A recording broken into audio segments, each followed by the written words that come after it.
నమో కనకదుర్గ. జై శ్రీరామ్. శ్రీమాత్రే నమః. శ్రీ గురుభ్యో నమః.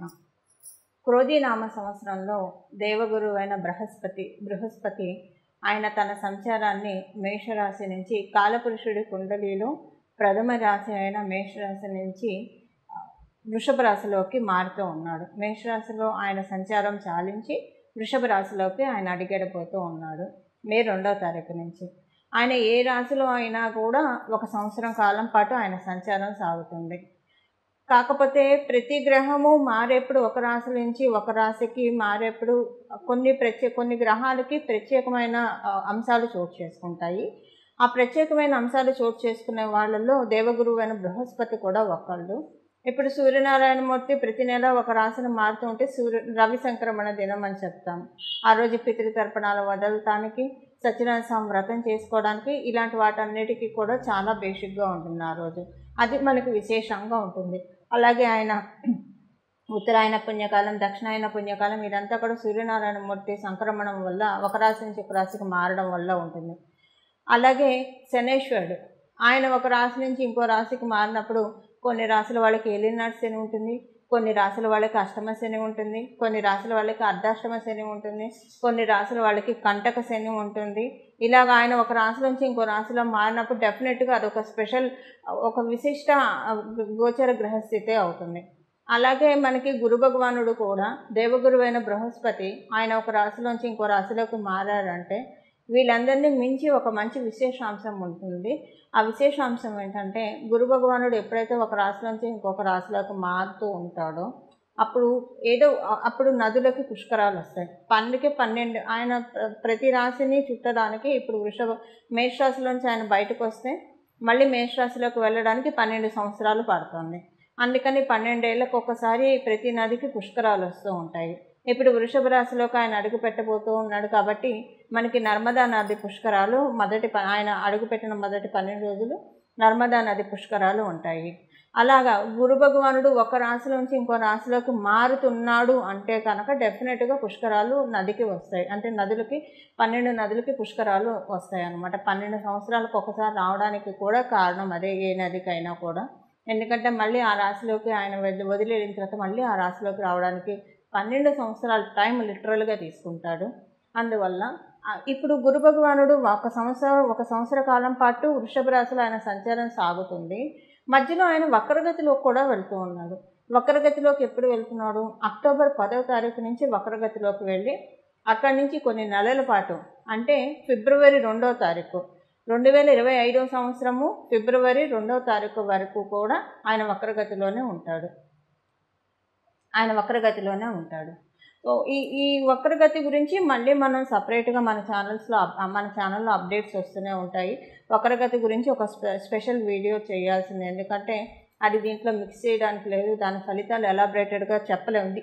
ఇందులోనే చెప్పేస్తే కంప్రెస్డ్ అయిపోయి వివరంగా చెప్పడం కష్టం అవుతుంది. కాబట్టి దాని గురించి సపరేట్ నోటిఫికేషన్స్ వస్తాయి, అప్డేట్స్ వస్తాయి. ప్రస్తుతం అంటే మీకు ఒక అంచనా కోసం అసలు ఆయన గ్రహస్థితులు ఎలా ఉంది, ఆయన ఈ సంవత్సరంలో వక్రగతిలో వెళ్తున్నాడా, సవ్యగతిలో ఉన్నాడా, ఈ విషయం తెలుసుకోవడం వరకే. అక్టోబర్లో వక్రగతిలో వెళ్ళే గురు భగవానుడు మళ్ళీ 2025 ఫిబ్రవరిలో వక్రగతి నుంచి బయటకు వస్తాడు. సంవత్సరం కాలం పాటు కూడా ఆయన వృషభ రాశిలో సంచారం జరుగుతుంది. వృషభ రాశి అన్ని రాశుల్లోకి మనం చూసుకుంటే కనుక వృషభ రాశి ఆయనకి పూర్తిగా అనుకూలం కాదు. వృషభ రాశి అనుకూలం కాదు ఆయన సంచారానికి. మిథున రాశిలో ఆయన కంఫర్టబుల్గా ఉండడు, కన్యా రాశిలో అసలు కంఫర్టబుల్గా ఉండడు, తులారాశిలో ఆయన కంఫర్టబుల్గా ఫీల్ అవ్వడు. కానీ వృషభ రాశిలో ఆయన కంఫర్టబుల్గా ఫీల్ అవ్వకపోయినా సరే ఆయన ఇవ్వాల్సిన రిజల్ట్స్ ఆయన ఇస్తాడు. కొన్ని విషయాల్లో జాగ్రత్తలు కూడా ఇండికేట్ చేస్తూ ఉన్నాడు. మనందరికీ కూడా కొన్ని విషయాల్లో జాగ్రత్తలు ఇండికేట్ చేస్తూ ఉన్నాడు. వృషభ రాశికి అధిపతి శుక్రాచార్యుల వారు, ఇద్దరు గురువులు. అందువల్ల ఏంటంటే కొంత బేసిక్ ఫండమెంటల్ డిఫరెన్సెస్ డెఫినెట్గా ఉంటాయి. ఆ బేసిక్ ఫండమెంటల్ డిఫరెన్సెస్ వల్ల కొంత అందరూ కూడా ఇబ్బంది పడటానికి అవకాశం ఉంటుంది. బట్ ఆయన జీవం పోస్తాడు, ఆయన జీవకారకుడు కాబట్టి కాలపురుషుడు కుండలిలో 2వ స్థానంలోకి ఆయన రావడం అంటే జీవం పోస్తూ ఉంటాడు. దేంట్లో జీవం పోస్తాడు? కుటుంబం విషయంలో, ఆర్థికపరమైన విషయాల్లో మంచి జీవం పడుతుంది. అందరికీ కూడా అంటే ప్రతి ఒక్కళ్ళకి ఇప్పుడు మనం అవ్వడానికి క్రోధీనామ సంవత్సరం అయినా కూడా ప్రతి ఒక్కళ్ళకి అవతల వాళ్ళతోటి మాట మంతి చాలా బాగా ఉంటుంది. ఇప్పుడు మనం మాట్లాడిన మాటలు అవతల వాళ్ళు రిసీవ్ చేసుకునే దాన్ని బట్టి ఒక్కొక్కసారి మన ఆనందం కూడా ఆధారపడి ఉంటుంది. సో అంటే ఒక్కొక్కసారి మనం మాట్లాడే మాటలు అవతల వాళ్ళు శభాష్ అప్రిషియేట్ చేస్తే ఒక చిన్న ఆనందం లోపల కలుగుతుంది. అలా కాకుండా వాళ్ళు ఏదన్నా సర్కాస్టిక్గా మాట్లాడితే బాధ అనిపిస్తుంది. వాటన్నిటికి అతీతంగా ఈ సంవత్సరం గురు భగవానుడు ప్రసాదించబోతూ ఉన్నారు. ప్రతి ఒక్కళ్ళకి ఈ విషయం వర్తిస్తుంది. ప్రత్యేకించి మ్యూజిక్ ఫీల్డ్స్లో ఉన్న వాళ్ళకి ఇది చాలా మంచి శుభ సమయము. టీచింగ్ ప్రొఫెషన్లో ఉన్న వాళ్ళకి ఇది గురు భగవానుడు వృషభ రాశి ట్రాన్సిట్ చాలా మంచి శుభ సమయము. గురుస్థానంలో ఉన్నవాళ్ళు, అది ప్రవచనకారులు కావచ్చు, జ్యోతిష్యం చెప్పేవాళ్ళు కావచ్చు, వాస్తు చూసేవాళ్ళు కావచ్చు, న్యూమరాలజిస్టులు కావచ్చు, లేదా ఆధ్యాత్మికవేత్తలు కావచ్చు, వీళ్ళందరికీ కూడా ఈ సంవత్సరం చాలా బాగా ఉంది. ఆర్థికంగా చాలా బాగా ఉంది. అంటే లక్ష్మీ అమ్మవారి ఆశీస్సులు బాగా అందుతాయి ఈ ఫీల్డ్స్లో ఉన్న వాళ్ళకి. అలాగే మీరు యాంకర్ ఫీల్డ్స్లో ఉన్న వాళ్ళు అందరికీ కూడా, అంటే ఇప్పుడు అది మీరు వృషభ రాశిలో పుట్టాలనే రూల్ లేదు. ఇప్పుడు చెప్పే అన్నీ కూడా ఓవరాల్గా అప్లికేబిలిటీ ఉన్న విషయాలు నేను ముందు ప్రస్తావిస్తున్నా. రాశి వారీగా మళ్ళీ మనం విడివిడిగా ఒక్కొక్క రాశి వాళ్ళకి తెలుసుకుందాము. ఓవరాల్గా చెప్తూ ఉన్నాను. ప్రత్యేకించి గురు భగవానుడు వృషభ రాశిలో సంచారం స్త్రీలందరికీ కూడా జీవం పడుతుంది. స్త్రీలకు డెఫినెట్గా ఇది చాలా ప్లస్ సంచారము. ఏదో మీరున్న ఏ రంగంలో మీరున్నా కూడా దాంట్లో బాగా లైమ్లైట్లోకి వెళ్తారు. అందరికీ వర్తిస్తుంది ఇది.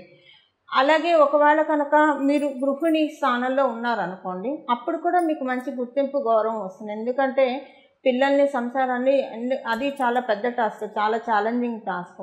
వాటిల్ని బాగా కాపాడుకుంటూ రావడం, దాంట్లో మీకు మంచి అప్రిషియేషన్స్ వస్తాయి. ఇలాగ ప్రతి విషయంలో కూడా స్త్రీలందరికీ మంచి శుభ సమయము క్రోధినామ సంవత్సరంలో ఉంది. అది కూడా ప్రత్యేకించి మనందరికీ కూడా, అంటే స్త్రీలందరికీ కూడా గురు భగవానుడు ప్రసాదిస్తూ ఉన్నాడు. అందువల్ల ఇక్కడ అంటే మగవాళ్ళకి బాగాలేదంటే మగవాళ్ళకి కూడా బాగా ఉంది. ప్రత్యేకించి ఆడవాళ్ళకి ఒక 30% బఫర్ ఉందని చెప్పాలి ఈ వారం గురు భగవానుడు ఆశీస్సుల వల్ల. అయితే ఒక విషయంలో జాగ్రత్త కూడా ఆయన సూచిస్తున్నాడు. మన ఇంట్లో ఆడవాళ్ళు కావచ్చు, బయట ఆడవాళ్ళు కావచ్చు, ఎవరైనా సరే పొరపాటును కూడా ఆడవాళ్ళ గురించి చులకనగా మాట్లాడడం కావచ్చు, తక్కువ చేసి మాట్లాడడం కావచ్చు, ప్రత్యక్షంగా పరోక్షంగా దూషించడము, ఇలాంటివేవి చేయకుండా జాగ్రత్తగా ఉంటే కనుక గురు భగవానుడు సమృద్ధిగా అన్ని రిసోర్సెస్ అందరికీ ఇచ్చేసి వెళ్తారు. ఇది ఆడ మగ తేడా లేదు, అందరికీ ఈ విషయం వర్తిస్తుంది.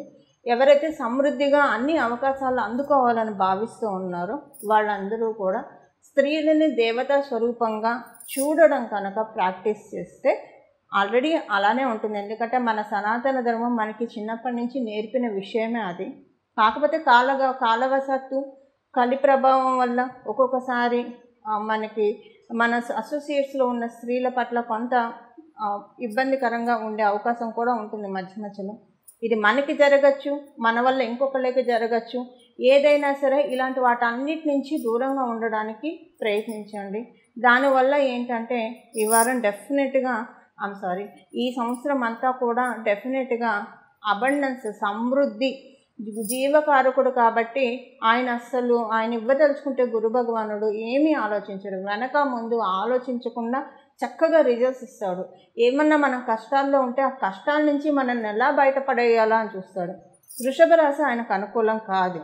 ఎందుకు కాదని చెప్పానంటే స్త్రీల విషయంలో ఎంత మర్యాదపూర్వకంగా ఉంటుంది. అంటే మా స్త్రీలు అయినా కూడా అవతల స్త్రీ పట్ల మర్యాదపూర్వకంగా ఉండాలి. అది కనుక బాగా ప్రాక్టీస్ చేసుకుంటే అప్పుడు వృషభ రాశిలో ఉన్న గురుడు అందరికీ డెఫినెట్గా యోగిస్తాడు. ఇందులో ఏమాత్రం సందేహం లేదు. స్త్రీ పురుష భేదం లేకుండా ఆయన ద్వితీయ స్థానంలో ఉంటూ చాలా మంచి అవకాశాలని ద్వాదశ రాశుల వాళ్ళకి కూడా ప్రసాదిస్తూ ఉన్నాడు. అవన్నీ ఏంటో మనం ఒకసారి ఇప్పుడు చూద్దాం. విడివిడిగా ప్రతి రాశి వాళ్ళకి ఎలాంటి ఫలితాలను గురు భగవాన్ అందిస్తున్నాడు అన్న విషయాన్ని మనం చూద్దాం. కుంభరాశిలో పుట్టిన వాళ్ళకి చతుర్థ స్థానంలో గురు భగవానుడు సంచారము. చతుర్థ స్థానము అది వృషభ రాశి అవ్వడం వల్ల మీ ఇంట్లో ఉన్న ఆడవాళ్ళకి చాలా చక్కటి శుభకాలము. తల్లిగారికి చాలా మంచి శుభకాలము. మీరు చేసే గృహ ప్రయత్నాలు ఏమన్నా చేస్తూ ఉంటే అవి చక్కగా సఫలీకృతం అవుతాయి. భూ, గృహ, వాహనం వీటి మూడిట్లో మీరు దేనికోసం ప్రయత్నం చేస్తూ ఉన్నా అవన్నీ కూడా చాలా చక్కగా సఫలీకృతం అవుతాయి. అలాగే అంటే అవన్నీ కూడా మీకు బాగా అనుకున్నట్లుగా వెళ్ళడానికి చాలా అవకాశం ఉంది. ఆరోగ్యపరంగా మీరేమన్నా ఇబ్బందులు పడుతూ ఉంటే ఆరోగ్య సమస్యల నుంచి చాలా సులువుగా గట్టెక్కుతారు. మీరు చేసే విదేశీ ప్రయత్నాలన్నీ కూడా చాలా చక్కగా సఫలీకృతం అవుతాయి. బాగుంటాయి. మీరు చేసే విదేశీ ప్రయత్నాలన్నీ కూడా అనుకూలంగా ముందుకు సాగుతాయి నిస్సందేహంగా. అలాగే ఆరోగ్యపరంగా కూడా మీరు పడుతున్న ఇబ్బందులన్నిటి నుంచి కూడా ఒక జీవం వస్తుంది ఆరోగ్యపరంగా. ఉద్యోగస్తులకి చాలా మంచి శుభ సమయము. ఉద్యోగస్తులకి వాళ్ళు చేసే ఉద్యోగంలో జీవం పడుతుంది. ఉద్యోగస్తులకి కాంపిటీషన్ తోటి మీరు బాధపడుతూ ఉంటే కనుక ఆ కాంపిటేటివ్ సక్సెస్ మీకు వస్తుంది. అప్గ్రేడ్ అవ్వడానికి చాలా మంచి అవకాశం, మంచి స్కోప్ ఉంది. కొత్త విషయాలు తెలుసుకుంటారు. తద్వారా మీ కెరియర్ని ఎన్హాన్స్ చేసుకోవడానికి, అలాగే మీ కెరియర్ని మీరు ఎక్సెల్ చేసుకోవడానికి చాలా చక్కటి స్కోప్ గురు భగవానుడు వృషభ రాశిలో ఉంటే మీకు నిస్సందేహంగా జనరేట్ చేస్తూ ఉన్నారు. అలాగే మీకు వ్యయ స్థానం మీద ఆయన దృష్టి పెట్టడం వల్ల ఖర్చులు ఉంటాయి కొంచెము. అలానే ప్రతి ఖర్చు కూడా అవసరమైనంత వరకే ఉంటుంది. అనవసరమైన ఖర్చు ఒకటి కూడా ఈ సంవత్సరం మీకు జరగదు. అవసరమైన ఖర్చే ఉంటుంది. బాగా అనవసరమైన ఖర్చులన్నీ కట్ డౌన్ అయిపోతాయి. అది మీకు చాలా సంతృప్తిని కూడా కలిగిస్తుంది. ఇవి ఈ సంవత్సరం వృషభ రాశిలో ఉంటూ కుంభరాశి వాళ్ళకి గురు భగవానుడు ప్రసాదించే ఫలితాలు. పరిహారం ఏం చేసుకోవాలి? గురు భగవానుడు వృషభ రాశిలో ఉంటూ ద్వాదశ రాశుల వాళ్ళకి ఇచ్చే మంచి ఫలితాలని ఇంకా ఒడిసి పట్టుకోవడానికి ఎలాంటి పరిహారం చేయాలి? ఇప్పుడు ఒక చిన్న పిల్లాడి చేతిలో ఏమన్నా పెడితే ఎక్కువ పట్టుకోలేరు. వాళ్ళ అరచేతులు ఎక్కువగా ఉండదు, పెద్దదిగా ఉండదు, కొంచెమే పట్టుకోగలుగుతారు. అదే వాళ్ళకు ఒక గిన్నెలోనో, ఒక సంచిలోనో, ఒక డబ్బాలోనో పోసి పెడితే తర్వాత తింటారు. అలా మనం కూడా భగవంతుడు ఇచ్చే యోగాన్ని మనం ఏం పట్టుకోలేమండి. పూర్తిగా పట్టుకోలేము, పూర్తిగా క్యాచప్ చేయలేము. అలా క్యాచప్ చేయడానికి ఒక గురు భగవానుడు మాత్రమే మనకు అవకాశాన్ని ఇస్తాడు. ఇలా క్యాచప్ ఎలా చేయాలి అది ఇప్పుడు మనం పరిహార రూపంలో తెలుసుకుందాము. ఈ సంవత్సరం అంతా కూడా కృష్ణం వందే జగద్గురు అంటారు. కృష్ణ పరమాత్ముడిని ఆరాధించడము, కృష్ణ పరమాత్ముడు చెప్పిన గీత వినడము, భగవద్గీత వినడము, భగవంతుడి నోటిలో నుంచి వచ్చిన ప్రతి వర్డ్ కూడా, ప్రతి అక్షరం కూడా చాలా మహిమాన్వితమైనవి. అది వింటూ ఉండాలి. అంటే విన్న ప్రతి అక్షరం కూడా మనం జీర్ణింప చేసుకుంటూ ఉండాలి. నరాల్లో జీర్ణింప చేసుకునే విధంగా శ్రీకృష్ణ పరమాత్ముడు బోధించిన భగవద్గీత వినడము చాలా మంచి ఫలితాన్ని నిస్సందేహంగా ఇస్తుంది ఈ సంవత్సరం ద్వాదశ రాశుల వాళ్ళకి కూడా. అలాగే శ్రీకృష్ణ పరమాత్ముడు ఆరాధన చాలా మంచి చక్కటి శుభ ఫలితాలను ఇస్తుంది. దక్షిణామూర్తి స్వామి వారి ఆరాధన, హయగ్రీవ స్వామి వారి ఆరాధన, దత్తాత్రేయ స్వామి వారి ఆరాధన, సాయిబాబా వారి ఆరాధన, రాఘవేంద్ర స్వామి వారి ఆరాధన, మీకు ఎవరైనా గురువులు ఉంటే వారి ఆరాధన, బయోలాజికల్ గురువులు మీకుంటే ఒకసారి వాళ్ళకి ఏమన్నా కానుకలు సమర్పించడానికి కూడా ప్రయత్నించండి. చాలా మంచి సత్ఫలితాలు వస్తాయి. కానీ ఇప్పుడు మనం తెలుసుకునే ఈ దేవీ దేవతల ఆరాధన చేయడం మర్చిపోకండి.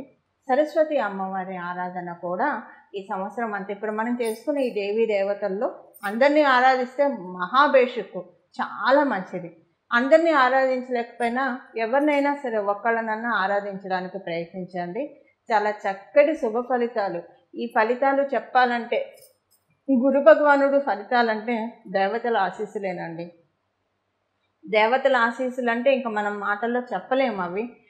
ఎందుకంటే అన్ని విషయాల్లో ఇస్తారు దేవతల ఆశీస్సులు ఇవ్వాలి అంటే కనుక.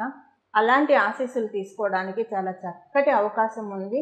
ప్రశాంతంగా భగవంతుడి ఆరాధన చేసుకోండి.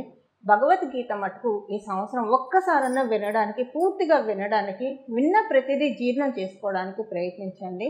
చాలా మంచి శుభ సమయం. అంటే ఎప్పుడు వినాలి భగవద్గీత, ఎప్పుడు కూడా మంచిదే. కాకపోతే కొన్నిసార్లు కాలప్రభావం బాగా ఉన్న సమయంలో కనుక వింటే ఇంకా మనకి వెంటనే తెలుస్తూ ఉంటాయి, రిజల్ట్స్ వెంటనే తెలుస్తాయి. అలా భగవంతుడు ఉపదేశించిన గీతని, అమృతధారని, కర్ణామృతాన్ని అందరూ ఒడిసి పట్టుకోవడానికి ప్రయత్నించండి.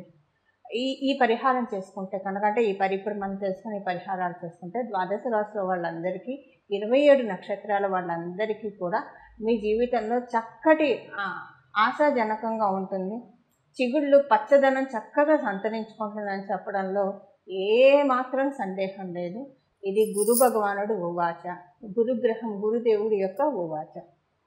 ఇలా మీరందరూ కూడా భగవంతుడి ఆశీస్సులు పొందాలని చెప్పి నేను మనస్ఫూర్తిగా భావిస్తూ ఆశిస్తూ మీరు పొందుతారని చెప్పి ఆశిస్తూ మంగళం.